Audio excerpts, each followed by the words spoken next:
Imagine standing on a narrow stone street in Paris in the early spring of 1789. The air is damp with the lingering chill of winter, and the city smells of wet earth, horse sweat, wood smoke, and bread just beginning to rise in ovens before dawn. Above you, tall gray buildings lean inward, their windows shuttered, their plaster cracked and weathered by decades of rain. A faint light spreads slowly across the sky behind the towers of Notre Dame, turning the Seine into a ribbon of dull silver. The city is awake long before the sun fully rises. Carts rattle over uneven cobblestones, iron rims grinding against stone. Market women move with determined steps toward Les Halles, baskets balanced against their hips. Bakers open heavy wooden doors to release warmth into the cold street. Somewhere in the distance, a church bell tolls the hour, its deep resonance rolling across rooftops and into narrow alleys where laborers stir from thin mattresses laid over wooden boards. Paris in 1789 is a city of nearly 600,000 souls. It is one of the largest cities in Europe, a center of culture, fashion, philosophy, and royal power. But beneath its grandeur lies strain, quiet at first, almost invisible, yet present in the rhythm of every street.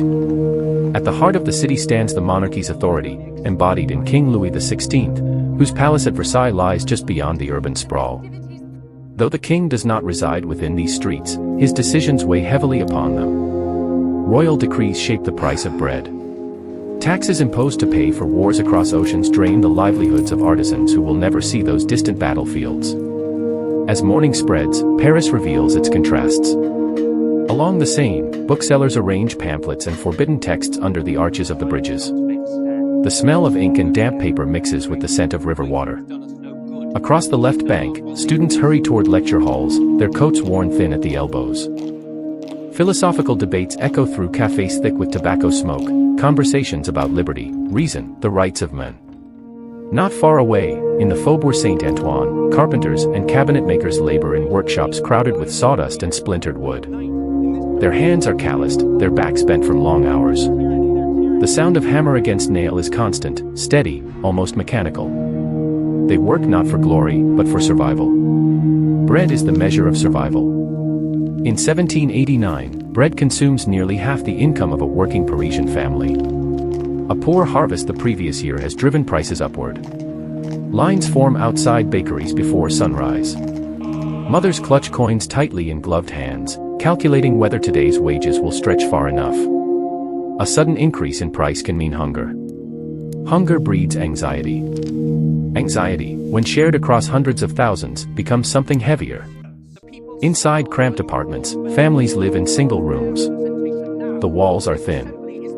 The air smells of boiled cabbage, damp straw, and human closeness. Children sleep three to a bed. A single candle provides light after sunset. Privacy is a luxury few can afford. Yet Paris is not merely a city of deprivation. It is also a city of spectacle. Carriages bearing nobles roll through broader avenues, wheels splashing through mud as pedestrians step aside. Silk dresses rustle under embroidered cloaks. Perfume masks the odors of the street. In elegant salons, aristocrats gather beneath crystal chandeliers to discuss art and literature. They speak of reform with polite curiosity, unaware that reform may soon come not as conversation but as force. The social order of France in 1789 is rigid, structured into three estates. The first estate, the clergy, holds spiritual authority and significant land. The second estate, the nobility, enjoy privileges, exemptions from many taxes, exclusive rights to high office. The third estate, everyone else, encompasses peasants, artisans, merchants, professionals. They carry the burden of taxation. They fund the state. In theory, this hierarchy is ancient and stable. In practice, it is straining. France is deeply in debt. Years of costly wars, most recently support for the American Revolution, have left the treasury nearly empty. Attempts at financial reform have failed. Ministers have come and gone, each promising balance, each meeting resistance from entrenched interests. By early 1789, the king has taken an extraordinary step. He has called the Estates General to convene in May, summoning representatives from all three estates to address the kingdom's crisis. It has not been assembled since 1614. Its very gathering signals instability. Across Paris, anticipation hums beneath daily routine. In printing shops, presses work relentlessly. Pamphlets circulate with increasing boldness. Words like sovereignty, nation, and rights appear more frequently, more openly. The writings of Rousseau and Voltaire are debated in back rooms and taverns. Ideas once confined to philosophical circles begin to filter into workshops and markets. But ideas alone do not ignite revolutions. Hunger does. In the weeks leading to spring, bread riots flare sporadically. Crowds gather outside bakeries suspected of hoarding grain. Windows shatter. Soldiers are dispatched to restore order. Their boots strike pavement with disciplined rhythm, muskets resting on shoulders, bayonets glinting in weak sunlight. For now, authority holds. The Seine continues to flow calmly beneath its bridges. Vendors still call out prices. Church bells still mark the hours. Yet beneath the surface, tension accumulates. At Versailles, court life persists in elaborate ritual. The king hunts. The queen attends private gatherings. The etiquette of nobility continues with measured grace. But even within palace walls, unease creeps in. Reports from Paris are troubling. Ministers debate late into the night. Financial collapse is no longer abstract, it is immediate. Back in the city, workers gather in taverns after long days. The air is thick with wine and frustration. Conversations lower into murmurs when strangers approach. There is a growing sense that something must change, though no one agrees on how. Some demand constitutional limits on royal power. Others simply demand bread. On the Isle de la Cite, Notre Dame stands unchanged, its stone facade bearing silent witness. Inside, candles flicker beneath vaulted ceilings. Parishioners kneel in prayer, asking for stability, for provision, for peace. Faith remains central, yet even sermons begin to reference justice in tones that feel newly urgent. Paris has endured hardship before. It has seen famine, plague, and war. But 1789 feels different. The calling of the Estates General has invited expectation. Expectations, once awakened, are difficult to contain. As spring approaches, representatives travel toward Versailles from across France. Among them are members of the Third Estate, lawyers, merchants, men of modest background yet considerable intellect. They carry notebooks filled with grievances from their communities. These cahiers de doléances document complaints about taxation, feudal dues, inequality before the law.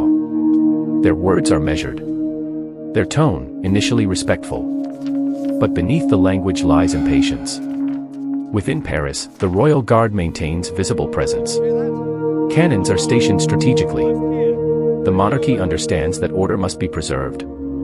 Yet the display of force is itself a signal that order is uncertain. Markets grow more volatile. Rumors move faster than facts. A whisper in one quarter becomes agitation in another. Crowds form more quickly now, dispersing only when confronted by soldiers. And still, daily life continues. A seamstress stitches quietly by a window, unaware that within months, the garments of nobility may mark their wearers as targets. A young apprentice delivers finished furniture to a noble household, bowing respectfully, not yet imagining a world without such hierarchy. A bookseller arranges pamphlets that question authority, selling them cautiously, watching faces for signs of informers. The city breathes in uneasy rhythm. There is no single moment in early 1789 when Paris knows it stands on the brink. There is only accumulation of debt, of hunger, of ideas, of resentment. The weather begins to soften. Ice thaws along the edges of the Seine. Markets grow busier as produce returns. Yet bread prices remain high. For many families, relief does not come. By May, when the Estates General finally convenes, the streets of Paris are thick with speculation. Delegates pass through the city en route to Versailles. Crowds gather to glimpse them, to cheer or to jeer. The Third Estate, dressed plainly in black, appears austere compared to the silks of the clergy and nobility. Symbolism matters. It is subtle, but visible. Inside assembly halls, debates unfold over voting procedures, whether each estate should vote separately, preserving noble privilege, or whether votes should be counted by head, granting the Third Estate greater influence.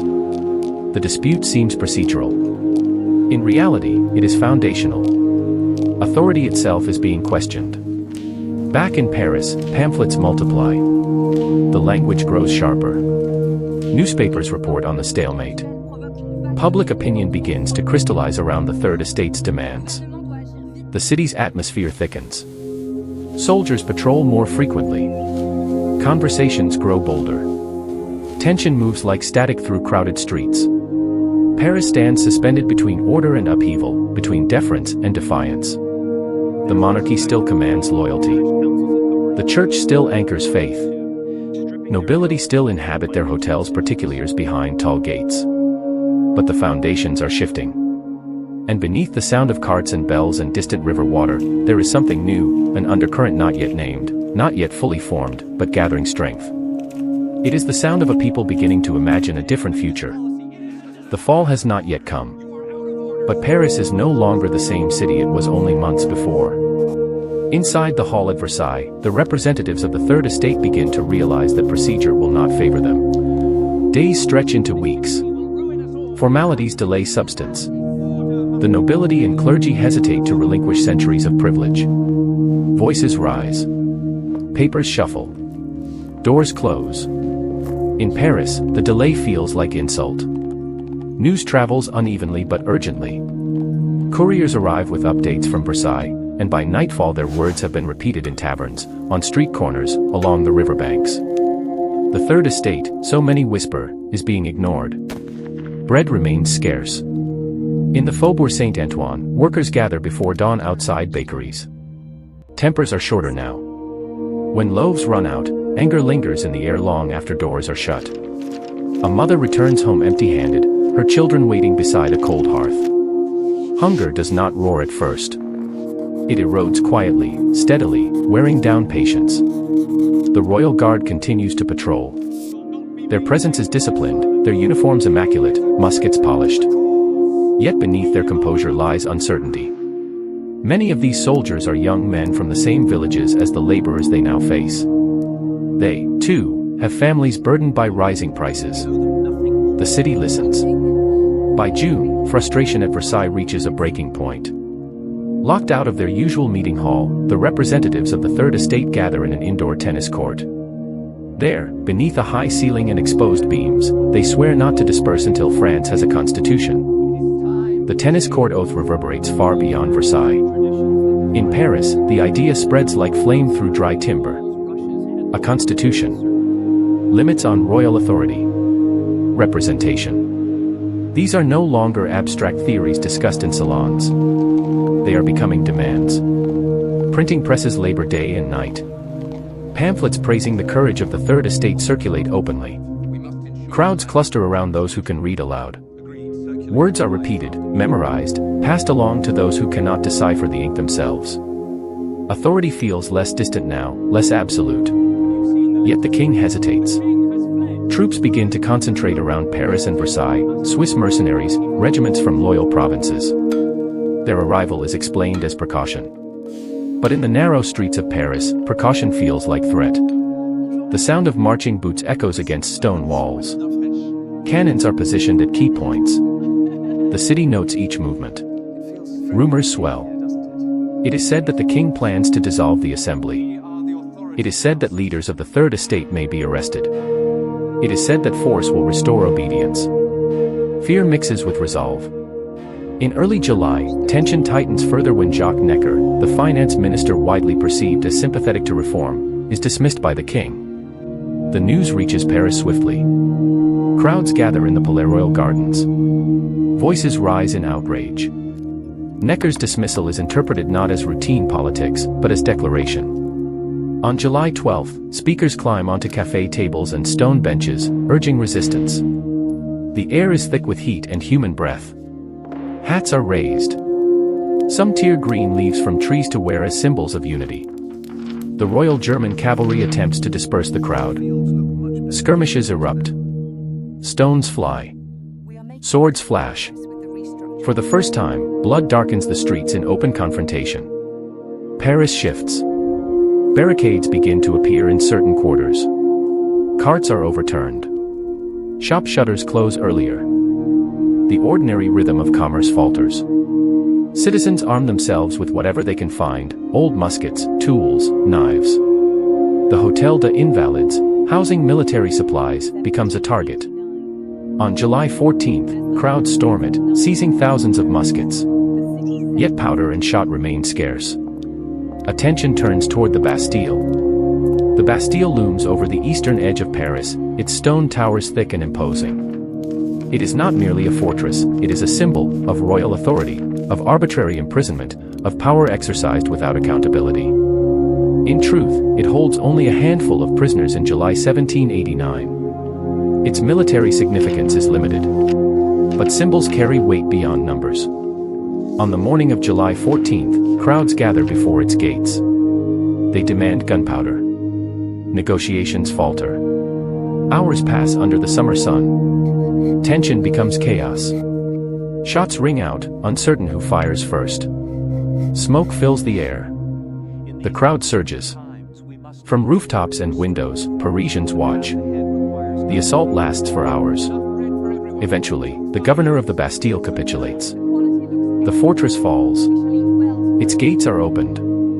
Its stones will soon be dismantled piece by piece. The fall of the Bastille is not merely the capture of a prison. It is the collapse of fear. Back in the streets, heads of officials are paraded on pikes. The violence is raw, shocking. The revolution, once spoken of in pamphlets, now reveals its capacity for fury. But before the Bastille, there were weeks, months, of slow ignition. Return to early 1789, before the fortress fell, before blood-marked cobblestones so vividly. Paris had already begun to transform. Even before open rebellion, the balance of power was shifting subtly. The formation of the National Assembly by the Third Estate signaled a claim to sovereignty independent of the king. The language of the nation began to eclipse that of the crown. In markets and workshops, conversations changed tone. Criticism of privilege became more direct. Deference weakened. The clergy, too, felt the tremor.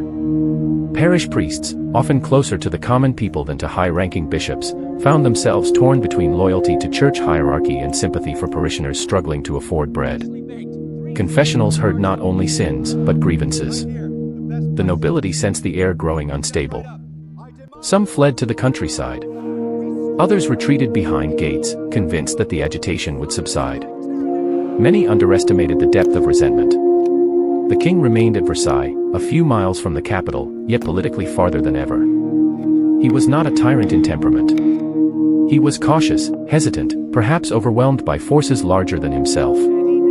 His indecision, however, would prove costly. Paris, meanwhile, learned its own strength.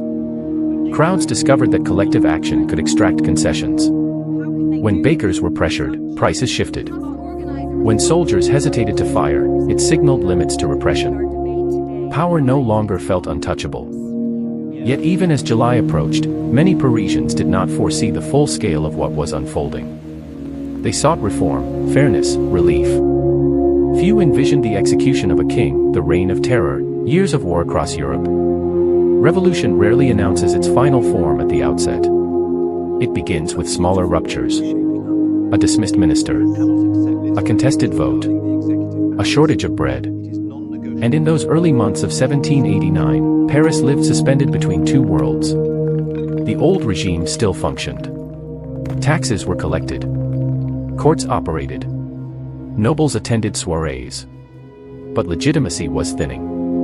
The city's sounds reflected this transformation. The clang of blacksmiths forging tools became, at times, the forging of pikes. The steady murmur of cafes grew sharper, more urgent. The rumble of carts carrying grain took on symbolic weight. Even church bells, once markers of routine, seemed to toll more frequently in moments of unrest. Paris did not fall in a single day. It shifted. Layer by layer, assumption by assumption, until obedience was no longer reflexive. And beneath it all, the hunger persisted.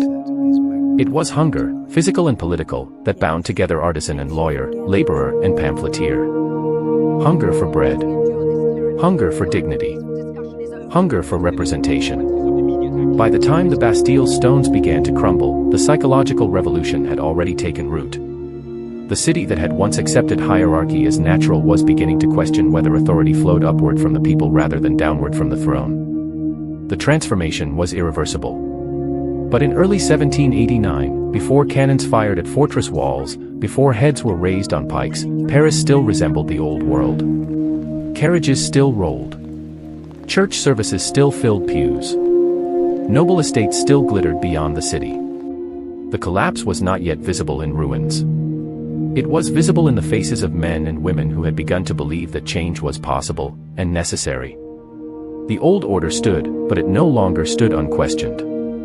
And once a society begins to question the foundations of its own authority, the fall is only a matter of time. By late summer of 1789, Paris no longer breathes in the same rhythm it did at the year's beginning. Return, for a moment, to those first cold mornings of spring. The scent of bread rising before dawn. The quiet murmur of markets preparing for another ordinary day. The monarchy distant but intact. Inequality entrenched but familiar.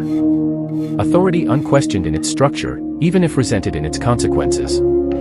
That world now feels fragile, almost unreal. After the fall of the Bastille, the shock spreads outward from Paris into the countryside. Peasants, hearing rumors of aristocratic plots to crush reform, begin to attack manor houses in what becomes known as the Great Fear. Feudal records are burned. Dues are renounced. The old obligations that tied tenant to lord begin to dissolve in smoke and ash. In Paris, the National Assembly works rapidly. On the night of August 4, 1789, in a gesture both dramatic and desperate, noble privileges are formally abolished. Feudal rights, exemptions, special courts, centuries of legal distinction are swept aside in a single session. Soon after, the Declaration of the Rights of Man and of the Citizen is drafted. Its language is clear, bold, transformative. Men are born free and equal in rights. Sovereignty resides in the nation. These words are not whispered in salons. They are proclaimed. The transformation that had begun quietly in bread lines and pamphlet stalls now finds legal expression. The philosophical becomes political. The political becomes structural. And yet, uncertainty remains. The king hesitates to fully endorse the changes. His authority is diminished, but not erased. Versailles still stands in splendor. Court ritual continues. The royal family remains insulated from the daily hunger of Paris. But Paris is no longer content to wait. In October 1789, after continued shortages and rumors of royal resistance, thousands of women gather in the markets. They are not philosophers. They are not deputies. They are mothers, workers, vendors, women who measure politics by the weight of flour in their hands. Rain falls as they march toward Versailles. Their steps are heavy in mud, their clothes soaked, their anger focused. Some carry pikes. Others carry kitchen knives. Many carry only determination. They demand bread. They demand that the king return to Paris. When they reach Versailles, confrontation unfolds within palace corridors that once echoed only with ceremony. Guards are killed. Doors are forced open. The royal family is compelled to relocate to the Tuileries Palace in Paris, under the watchful presence of the people. The distance between ruler and ruled collapses physically as well as symbolically. Versailles, the emblem of absolute monarchy, loses its centrality. Paris becomes not merely the heart of France, but the center of its political gravity. And still, this is only the beginning. The revolution will grow more radical. Factions will divide. Violence will escalate. The guillotine will rise in the Place de la Revolution. The king and queen will face execution. Europe will be drawn into years of war. But all of that lies ahead. On the eve of the revolution in early 1789, none of it was inevitable in the minds of those walking Parisian streets. There was frustration, yes. Anger. Hope. But also uncertainty. Most did not seek blood. They sought balance. They wanted relief from crushing taxes. Fair representation. Affordable bread. A voice in governance. What transformed those desires into revolution was not a single speech or riot. It was the convergence of crisis and imagination. Financial collapse made reform urgent. Enlightenment ideas made reform conceivable. Hunger made reform non-negotiable. And once the people of Paris recognized their collective strength, the old structure could no longer contain them. Imagine again the city before the fall. The Seine flowing calmly under stone bridges. Vendors arranging produce in the early light. Students arguing in smoke-filled cafes. Nobles attending glittering salons. Priests delivering sermons beneath vaulted ceilings. All of it seemed permanent. Yet beneath the surface, assumptions were already eroding. The belief that the king ruled by divine right. The belief that hierarchy was immutable. The belief that privilege was natural. Revolutions are rarely sudden explosions without warning. They are accumulations of grievances unaddressed, of inequalities endured, of ideas long suppressed. Paris in 1789 stood at the convergence of all three. It was not the poorest city in Europe. It was not the most oppressed. It was, in many ways, the most intellectually vibrant. And perhaps that was its defining trait. Because once people begin to imagine a different order, once they envision rights instead of privileges, representation instead of decree, the old world becomes difficult to defend. The fall of the Bastille was dramatic. The march on Versailles was unforgettable. But the true collapse began earlier, in quieter moments, in bread lines, in pamphlet print shops, in crowded assemblies where men of the Third Estate refused to leave until their voices were heard. Authority did not crumble because of a single blow. It weakened because belief in its inevitability faded. On the eve of the revolution, Paris was a city suspended between reverence and defiance. It still bowed to the crown, but less deeply. It still attended mass, but listened more critically. It still paid taxes, but questioned their fairness. That subtle shift, from obedience to scrutiny, marked the true beginning of transformation. The fall of the old regime was not merely political. It was psychological. And once the psychological barrier broke, events followed with accelerating force. When we look back at 1789, it can feel inevitable. We know what followed: republic, terror, empire. We see the trajectory clearly from the vantage point of history. But those walking the streets in early spring did not possess that foresight. They smelled bread baking at dawn. They heard church bells marking familiar hours. They worried about wages and weather. They debated reform without yet envisioning regicide. History rarely announces its turning points in advance. It unfolds in ordinary places, among ordinary people, who sense change before they fully understand its magnitude. Paris in 1789 was such a place. A city of stone and river, of hunger and philosophy, of ritual and unrest. A city where the old order still stood in grand facades and gilded halls, even as its foundations cracked beneath the weight